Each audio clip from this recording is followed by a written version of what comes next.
بسم اللہ الرحمن الرحیم۔ السلام علیکم ورحمۃ اللہ وبرکاتہ۔ آج کا ہمارا سبق ہے نون ساکن اور تنوین کے قاعدے۔ پچھلے سبق میں ہم اظہار کے بارے میں پڑھ چکے ہیں، یعنی نون ساکن اور تنوین کے 4 قاعدے ہیں، اور سب سے پہلے نمبر والا قاعدہ ہم پچھلی سبق میں پڑھ چکے ہیں۔ پہلا قاعدہ تھا اظہار، نمبر 2 تھا ادغام، نمبر 3 ہے اقلاب، نمبر 4 ہے اخفاء۔ نمبر 1 ہم پڑھ چکے ہیں۔ آج کا جو ہمارا دوسرا قاعدہ ہے وہ ہے ادغام کے بارے میں۔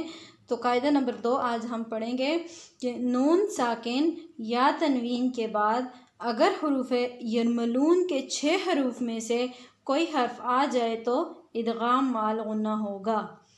اب حروف یرملون کے 6 حروف یعنی یا، را، میم، لام، واو، نون میں سے کوئی بھی حرف آ جائے تو وہاں پر ادغام مال غنہ ہوگا۔ اس کی مثال ہم نے دی ہے ادغام۔ ایک بات کہ ادغام کا مطلب ہوتا ہے ایک حرف کو دوسرے حرف کے اندر داخل کرنا۔ ادغام ایک حرف کو دوسرے حرف کے اندر داخل کرنا۔ ما کا مطلب ہوتا ہے ساتھ، اور غنہ کا مطلب غنہ، یعنی ہم نے غنہ کرنا ہے، ادغام کرتے ہوئے ہم نے اس حرف کے اندر غنہ کرنا ہے۔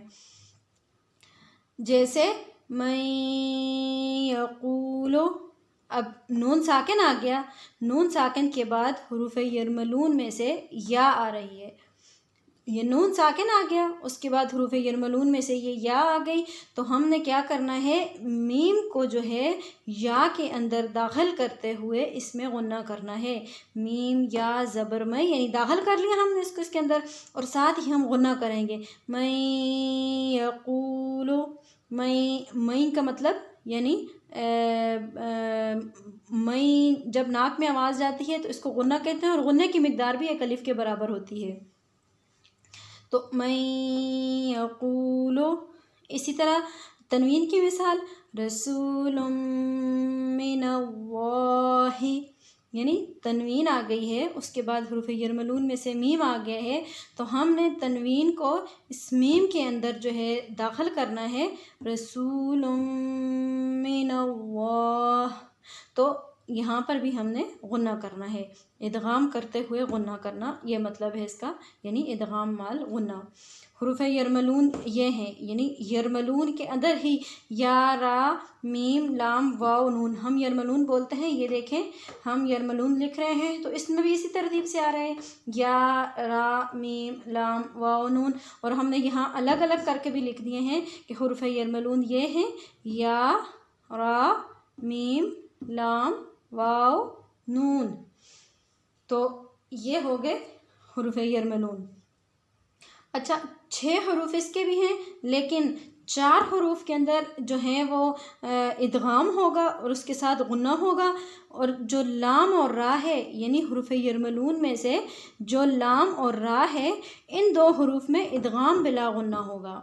ادغام بلا غنہ، یعنی ادغام تو ہوگا بلا غنہ، لیکن ان میں غنہ نہیں ہوگا، کیونکہ لام اور را کے اندر جو ہے ہماری آواز ناک کے اندر نہیں جاتی، اس میں غنہ نہیں ہو سکتا۔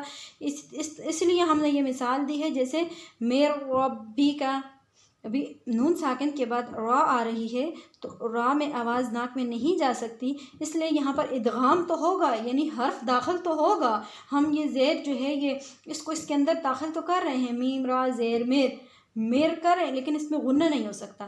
میر ربی کا، میر ربی کا۔ اسی طرح تنوین کی مثال اکل لما، اکل لمن، یعنی تنوین آ گئی ہے، تنوین کو ہم نے اسلام کے اندر داخل کر لیا، یہ داخل تو ہو گئی اس کے اندر لیکن اس میں غنہ نہیں ہو سکتا، اس لیے یہاں پہ صرف ادغام ہوگا، یہاں پر غنہ نہیں ہوگا۔ تو 4 حروف کے اندر ادغام مال غنہ ہوگا، لام اور را جو ہیں ان میں ادغام بلا غنہ ہوگا۔ تو ہمارا آج کا سبق، اگلے سبق میں انشاءاللہ ہم اگلے 2 قاعدوں کے ساتھ یعنی اقلاب اور اخفاء کے ساتھ حاضر ہوں گے۔